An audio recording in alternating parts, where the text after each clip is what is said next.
वर्षिका डागर, आप देख रहे हैं खबर का सच। दिल्ली के रोहिणी इलाके में पहुंचे लोकसभा स्पीकर ओम बिरला।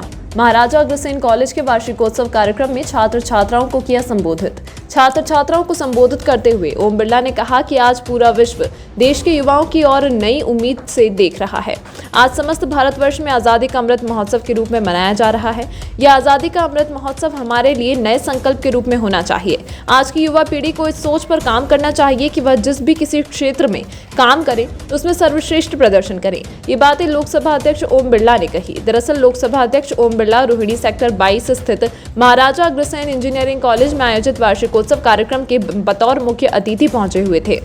इस दौरान छात्र छात्राओं को संबोधित करते हुए ओम बिरला ने कहा कि भारत का युवा विश्व में सबसे ज्यादा प्रतिभावान है, लेकिन आजादी के बाद से इस प्रतिभा का सही सम्मान नहीं किया गया। उन्होंने कहा कि अब समय तेजी से बदल रहा है और इस बदलते दौर में भारतीय विद्यार्थी सबसे आगे है। निश्चित रूप से भारत का नौजवान दुनिया के अंदर जितनी भी मल्टीनेशनल कंपनियां हैं, चाहे वह इनोवेशन सेक्टर में हो, चाहे तकनीकी क्षेत्र में हो, चाहे जिस भी सेक्टर में हो, उन कंपनियों में भी भारत का नौजवानों की ही ताकत शक्ति है। हमारा नौजवान इसीलिए स्टार्टअप के रूप में है। आज दुनिया के अंदर सबसे बड़ा स्टार्टअप भारत के नौजवानों का है। मुझे लगता है कि आने वाले समय के अंदर जब हम आज़ादी के 100 साल शताब्दी वर्ष होंगे, ये भारत का नौजवान हर क्षेत्र के अंदर, चाहे इनोवेशन का हो, तकनीकी का हो, विज्ञान हो, सामाजिक क्षेत्र हो, हर क्षेत्र में अपने कीर्तिमान कर भारत को दुनिया के सबसे अग्रिम देश में खड़ा करेगा।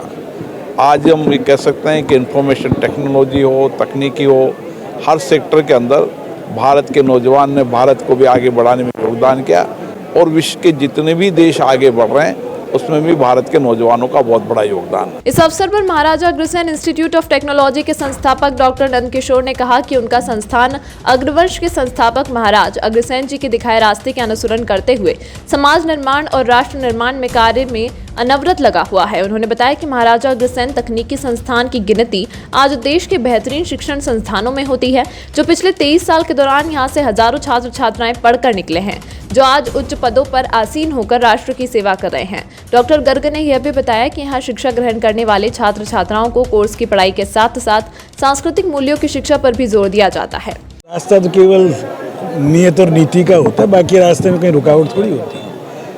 किसी देश में इससे बड़ा कोई क्रिमिनल ऑफेंस नहीं हो सकता कि बेस्ट सीटें आप लोग भी आते हो, कहते हो करो, और वो सीटें वेस्ट जाएं। हम करें किसी से तो भरो भाई, वेटिंग लिस्ट रखो, यूनिवर्सिटी का काम है। जब 90% उन्होंने भरनी, 10% हमने, हमारी 10% हमेशा भरती है।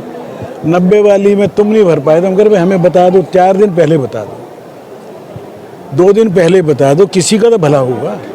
क्या दिक्कत आती है, क्या कहा जाता है? मतलब कहा कुछ नहीं जाता, बस टेक्निकल। मैं एक बात कह दी ना, नीति और नियत। नियत जब ये होगी इंफीरियर कॉलेज की मदद करनी है, एनसीआर में जो और कॉलेज हैं उनकी सीटें भरनी है, इसलिए माइग्रेशन भी नहीं करेंगे हम, सीटें भी नहीं भरेंगे, आर्टिफिशियल कैपिंग लगा देंगे।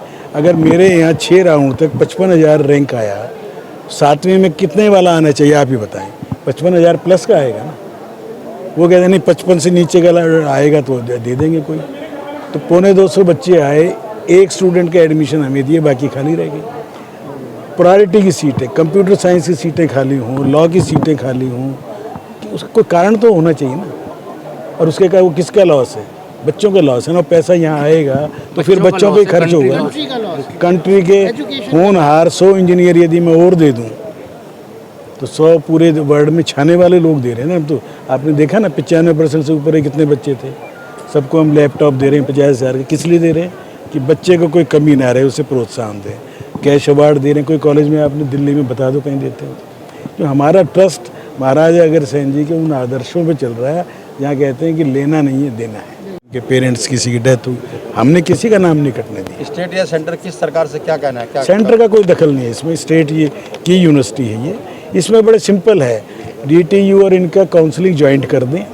जब एक ही छन के आ रहे हैं JEE से, तो उनके साथ जोड़ के कर दें। ये LG साहब ने ऑर्डर कर दिया था 2015 में, उसे इम्प्लीमेंट नहीं कर रहे। सरकार को फुर्सत नहीं है और अफसर टिकाऊ नहीं है। VC कोई आया है 2 साल में चला गया, रजिस्ट्रार हर 6 महीने में बदलता है, प्रो VC है नहीं, किसको क्या बोले। बोलने में फिर नाराज़ होते हैं। नाराज़ होते हैं तो हमारे से तो होते रहो, मेरे इंस्टीट्यूट से होते हैं जब दिक्कत आती है। सर इसमें कमी कहाँ है? सिस्टम की कमी है कि सरकार की कमी है? अब उस सिस्टम को ठीक करने के लिए लोग चुने जाते हैं। अफसर किस लिए लगाए जाते हैं? एक एक अफसर जिसको 8-10 नहीं सुनते तो कोर्ट का भी रास्ता अख्तियार किया कोर्ट जाता का है। रास्ता है, कोर्ट में जाने में भी तुरंत राहत नहीं मिलती, और वकील अच्छा करो तो फिर 15-20 लाख रुपए का मिनिमम खर्चा है। गए थे ना सारे कॉलेज मिलके भी, ना तो फी रिवीजन कर रहे हैं। आज सरकार के कॉलेज की फीस 1.5 लाख रुपए है DTU और हमारी 1.25 लाख है, जबकि उनके 150 एकड़ में सब कुछ सरकार के थ्रू होता है। हमने हर चीज़ यहीं से करनी है।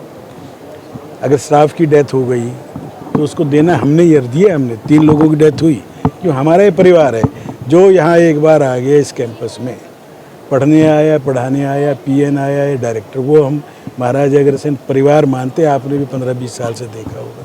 उनको बिल्कुल हम केयर करते हैं, उनकी बीमारी की भी, उनके इलाज की भी। और वही हमारे ये जितने बुजुर्ग खड़े हैं, ये ट्रस्टी खड़े हैं, ये कहते हैं कि कोई ऐसा काम हमने नहीं करना है जिससे महाराजा अग्रसेन की शान घटे बढ़े, तो उस काम में लगे हुए हैं। और आप सब लोग साक्षी हैं। एक ही इंस्टीट्यूट है दिल्ली में जो थोड़ा स्टैंड लेता है, बाकी तो फिर बोलते ही नहीं ना बेचारे। गौरतलब है कि देश की आजादी के अमृत महोत्सव के तहत महाराजा अग्रसेन कॉलेज में वार्षिकोत्सव कार्यक्रम का आयोजन किया गया। इस कार्यक्रम के दौरान लोकसभा अध्यक्ष ओम बिरला के अलावा राज्यसभा सांसद ND गुप्ता भी मुख्य अतिथि के तौर पर पहुंचे थे। कार्यक्रम के दौरान सभी अतिथियों ने छात्रों को इस मौके पर नए संकल्प के साथ आगे बढ़ने का आह्वान किया। खबर का सच के लिए दिल्ली से दीपक ठाकुर की रिपोर्ट। इस अंक में फिलहाल इतना ही। अगले अंक में फिर मुलाकात होगी, तब तक के लिए नमस्कार।